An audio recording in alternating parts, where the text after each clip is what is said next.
On revient dans Photoshop. Alors voilà, on a dans Photoshop,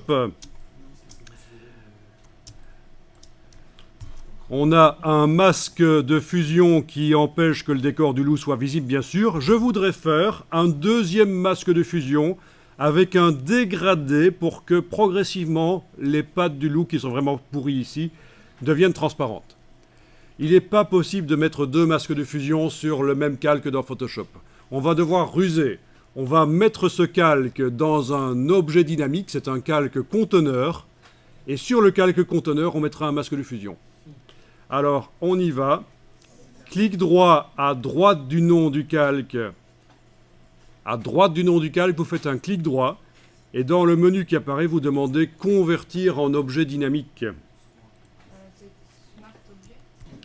Donc, dans la version anglaise, c'est Convert to Smart Object.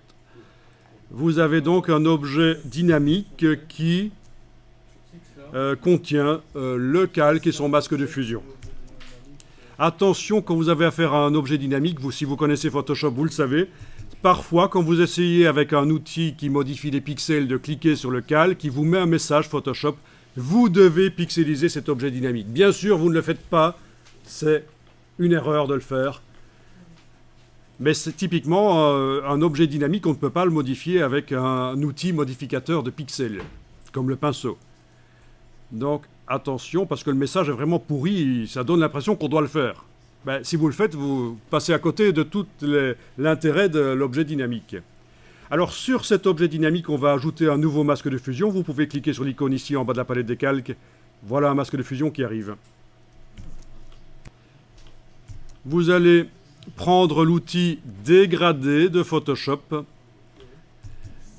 Vous êtes bien en train de travailler dans le masque de fusion, bien sûr, c'est lui qui est encadré. Dans les options de l'outil dégradé au-dessus, vous avez un dégradé du noir au blanc, normalement.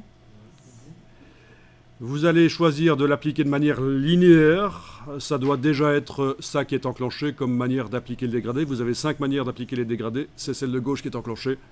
Le mode d'application est normal. L'opacité est 100%. On est d'accord?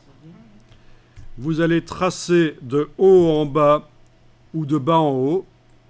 Voilà, c'est plutôt de bas en haut qu'il faut le faire. Et vous avez la transparence. Vous êtes en train de créer la transparence qui nous intéresse pour maquiller rapidement les pattes de cette bestiole. On est en train de mettre un dégradé du noir au blanc dans le masque de fusion et ça crée de la transparence. Les différents niveaux de gris du dégradé, c'est différents niveaux de transparence